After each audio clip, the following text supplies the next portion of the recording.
किन्नर आखाड्याच्या वतीने सप्तशृंगी देवीच्या चरणी चांदीचा मुकुट अर्पण, वाजत गाजत काढली मिरवणूक।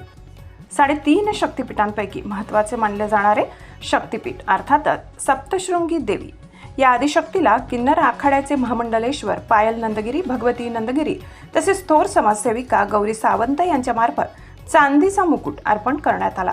चैत्र पौर्णिमेच्या यात्रा उत्सवाच्या सुरुवातीला काही दिवस आधीच हा मुकुट अर्पण करण्याचा मानस संबंधित महामंडलेश्वर पायल नंदगिरी यांनी केला होता।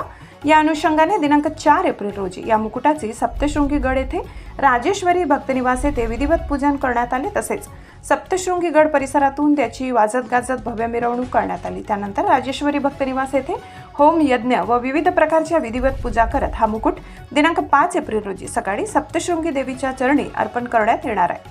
याबाबत अधिक माहिती घेतली असता थोर समाजसेविका गौरी सावंत यांच्या म्हणण्यानुसार ही महाराष्ट्रातील पहिलीच घटना होय की किन्नर समुदायाच्या वतीने आदिशक्तीला किंवा कुठल्याही देवस्थानाला एवढी मोठी भेटवस्तू दिली। एरवी किन्नर समाजाकडे बघण्याचा दृष्टिकोन वेगळा असतो, त्यामुळे आमच्या किन्नर समुदायाच्या वतीने आम्ही हा मुकुट आई जगदंबे चरणी अर्पण करीत आहोत। या मुकुट अर्पण मिरवणुकीत नाशिक जिल्ह्यातील विविध ठिकाणाहून किन्नर समुदायातील मान्यवर यावेळी उपस्थित होते, तसेच त्यांचा भक्त परिवार सुद्धा यावेळी उपस्थित होता। विविध राज्यातील क्षेत्रातील मान्यवर यावेळी उपस्थित होते। महाराष्ट्र क्रांती न्यूजसाठी मुख्य संपादक प्रकाश बागुल, कळवण।